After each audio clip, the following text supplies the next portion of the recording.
August 16 దేవుని వాగ్దానం. నీ ఆశ భంగము కానేరదు. సామెతలు 23:18. మన ప్రభువైన యేసుక్రీస్తు అతి పరిశుద్ధ నామంలో మీ అందరికీ ఈ ఉదయం శుభములు తెలియచేయచ్చు ఉన్నాను. పిల్లరా, దేవుని యొక్క సన్నిధిలో మనం ఈ విధంగా దేవుని వాక్యము ద్వారా కలుసుకోవడం చాలా ఆనందం. మీరు ఎలా ఉన్నారు? క్షేమంగా ఉన్నారు కదా? ప్రభు మహాకృప మనల్ని క్షేమంగా ఉంచింది. మీలో ఎవరికైనా ఏదైనా ప్రార్థన విజ్ఞప్తి ఉంటే మేము ఇచ్చేటువంటి ఈ ఫోన్ నెంబర్కి మీరు మెసేజ్ చేసినట్లయితే మీ కొరకు ప్రార్థించుతాం. పిల్లరా, దేవుని యొక్క వాక్యం మనల్ని ఎప్పుడు కూడా నమ్మకం వైపుకి కోల్పోయిన నిరీక్షణ తిరిగి ఇవ్వటానికి ఎంతో మనల్ని ప్రభావితం చేస్తుంది. ఇదిగో ఈరోజు వాగ్దానాన్ని గమనించండి. నీ ఆశ భంగము కానేరదు. ఎంత అద్భుతమైనటువంటి నిరీక్షణ అనుగ్రహిస్తుంది ఈ వాగ్దానం. చాలామందికి చాలా కోరికలు, చాలా ఆశలు కలిగి జీవితాన్ని ప్రారంభిస్తారు. అది విద్యార్థి దశలో కావచ్చు, విద్యను పూర్తి చేసుకున్న తర్వాత ఉద్యోగం కొరకు కావచ్చు, ఉద్యోగం చేస్తున్నప్పుడు వివాహ వ్యవస్థలోకి వెళ్ళినప్పుడు ఒక కుటుంబంగా ఉన్నప్పుడు కావచ్చు, రకరకాల కలలు కంటారండి. ఆ కళలను సాకారం చేసుకోవడానికి ఎన్నో రకాలుగా ప్రయత్నం చేస్తూ ఉంటారు.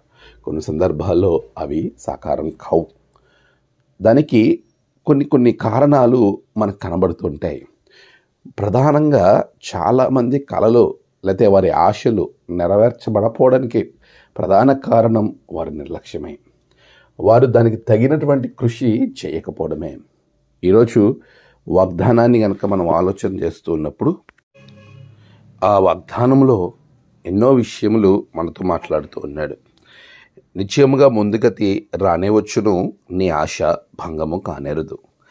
ఎవరికి అంటే ఆ పై వచనాలు కనుక మీరు గమనిస్తే, నిత్యము యెహోవా యందు భయభక్తులు కలిగి ఉండుము. మన జీవితంలో దేవుని యందు భయభక్తులు కలిగి ఉండాలి. అంటే మనకు అవసరమైనప్పుడు భయభక్తులు కలిగి, మనకు అవసరం లేనప్పుడు భయభక్తులు లేకుండా ఉండడం కాదు. నిత్యము అనే పదం వాడాడు.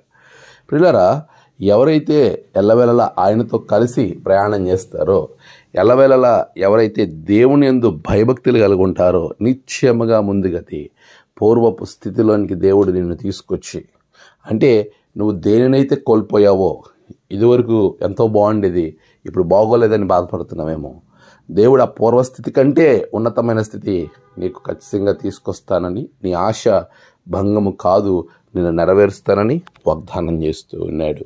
మరి ప్రభువునందు భయభక్తులు కలిగి ఉండగలవా? ఉన్నట్లయితే ఈ గొప్ప ఆశీర్వాదం నీ కొరకే. ఆమేన్. ప్రార్థన. మహోన్నతుడా, గొప్ప దేవ, నీ బిడ్డలు ప్రభువా ఏ ఆశ అయితే కలిగి ఉన్నారో ఆ ఆశను నెరవేర్చండి.